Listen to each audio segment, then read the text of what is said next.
Good evening, folks. So, a topic for today. It's a short one, really, but one that not many discuss or even think about. I'm about to offend a lot of people here, so if you're a snowflake, please move on. And if you're easily offended, do continue on your way, please. Thank you. So, why does Ukraine have so many Nazis? In fairness, we got used to calling them like this, but note that we don't call them communists, Marxists, Stalinists, but actual Nazis. We will also talk about who benefits from this. At times you're going to think I'm gone in the bloopers, or I'm pushing some kind of controversies. So for that not to happen, I'll try and bring you some real examples. Ukrainians can't really figure out who they are themselves. Sorry to tell you. They don't know whether they're Nazis, whether they're fascists, whether they are Russophobes, or anything other. So let's look at it in a bigger picture. Xenophobes. To some of our Ukrainian friends, xenophobia is quite profitable. Not Nazism, fascism, or, God forbid, communism, but actual xenophobia. Let's have a look at what that is. Intolerance, hatred, disrespect, and neglect of any other culture. And maybe they don't have all of those, but even a few mentioned is enough. For example, that's how it is in Poland right now. Poland and Ukraine have Russophobia. And it's actually part of their patriotism. The anti-Russian upbringing that the Polish have been exposed to over the last 16 years brought on a very strange and unexpected effect. Their psychological dependence on Russia has become deeper than ever before. Same thing is happening in Ukraine. Patriotism in these countries comes from hatred of Russia. So therefore, patriotism of these countries would not exist without Russia. Quite a paradox, right? It's also noted that in these countries, anti-Semitism has actually grown year by year. But I just threw that in there as a fact. So we move on. Why on earth does the West need xenophobes on the other side of their planet? And the answer is simple. And you may know this or have guessed this already. When xenophobia grows and people are divided into smaller groups, whether it's by nationalities, race, or anything else, their mass unity disappears. Because, ideologies that bring mass group of people together could be a problem. But when there's no unity, there's no strength. So what do we get then? We get many small little states and countries that are always shitting themselves, fighting with each other. And of course, because these countries are so small, they're useless in terms of resources and many other blessings. And so they start to depend on those that do have those resources. So then the question forms, if xenophobia is so evidently bad and has so many negatives, why the fuck are people going along with this shit? Short answer for now. The thought of being special and unlike anybody else is enough. For example, Germans would say that they are the most pedantic, smart and accurate. The French would say that they are the most aesthetic.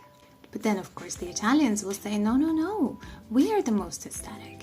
We have a much more sophisticated approach to aesthetics than the French. And then the Spanish are looking at all this and say, we have Spanish ham. And then the Italians say, jeez, that's just prosciutto. Get that into your brains now, we call it prosciutto. So you get the picture. The thought of being better than somebody else means a lot. And many sacrifice a lot for it.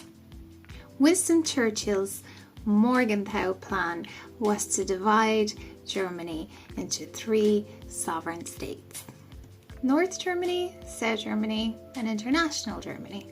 But of course that plan in the end proved difficult because of course it takes time to plant these contradictions within a single united nation. Stalin was against this plan. He could have interfered, but Americans, they would not be Americans if they didn't stick their nose in with a new plan. Plan Marshall. It was basically a plan to provide financial help to EU countries. It started after World War II, but in return for America's financial help, Americans had permission to secure their military bases in those countries, which of course does what? Expands their influence. And guess what? This shit is still happening to this day. Imagine if Scholz, Chancellor of Germany, would decline financial help from USA. Within a few years, the quality of life would fall, and Scholz will go down in history as the most unlucky leader. But he's not the only one that has this issue. Nearly all leaders in Europe have this problem, and they most certainly don't want to go down in history as failures. Plan Marshall is the biggest scam in the world, folks. Like, let's talk about Yugoslavia. It was such a big country, which should have had a lot of power and a lot of unity. But what is it now? A bunch of small countries. That didn't happen without the help of outside influence. Or even USSR. It was a power to be reckoned with. Now the past USSR countries have no weight and no say, and most are quite actively coming under the West's influence, which definitely wouldn't have been possible during the USSR. This is why China also annoys US to no end, because they can't infiltrate China from the inside, no matter how much they can try. Plus, China is pretty private. Did you notice that they don't allow anybody to become part of their country? And if you take into account that most in China are in fact Chinese, it'll be really hard to break their unity. Now we're heading into my favorite conspiracy part. There's no more USSR, but there is Russia left, with many large and small ethnicities living in it. And you can imagine issues within those communities can get quite large, potentially. In theory, of course. So of course it would be just silly to suggest, taking into account all I've said earlier, that USA does not have some plan to divide Russia. It's actually those little countries that are divided between each other and are always fucking fighting with each other that are the most pain in the arse. But USA will nurture and sponsor xenophobia in these little countries. There are a small number of people that think dividing Russia will turn into small little Switzerlands, which is so fucking stupid and silly. How many Switzerlands did we receive when USSR broke up? What about when Czechoslovakia broke up? What about when Yugoslavia broke up? And any other country that has been broken up into little pieces? None. None. The answer is zero. We received 0 little Switzerlands out of any of them. We didn't even receive 1 little Switzerland. But of course, all these little countries are given hope that at one stage it may happen. And now we have the ex-president of Poland saying that it is necessary to change the political system in Russia. Or return it to its population of less than 50 million. He didn't make it quite clear, however, how he would return the Russian population to less than 50 million, sadly. He also thinks that all the 60 nations that were ever a part of Russia historically should rise against Russia. Can I remind you that this guy actually has a Nobel Prize of the world, a Nobel Prize? Except his world obviously doesn't have Russia in it.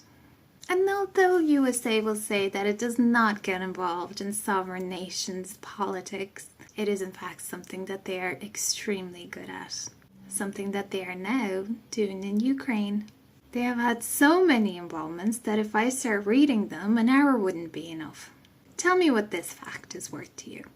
Another Polish politic stated that the snipers that were shooting at police officers and protesters during the Maidan in Ukraine were snipers that were taught in Poland. Maidan is our job, he stated. In short, I doubt any EU country takes as much as a step without consulting US first. USA feeds off weaknesses of other countries, so they diligently ensure that those weaknesses exist. Lastly, I want to say sign up to my Telegram channel. It's in the description. I'm trying to grow it and I'm trying to be as interactive as possible on it. If you want to learn, if you want to have a laugh, if you want to hear the other side, it's a place for you and you're very welcome. See you soon.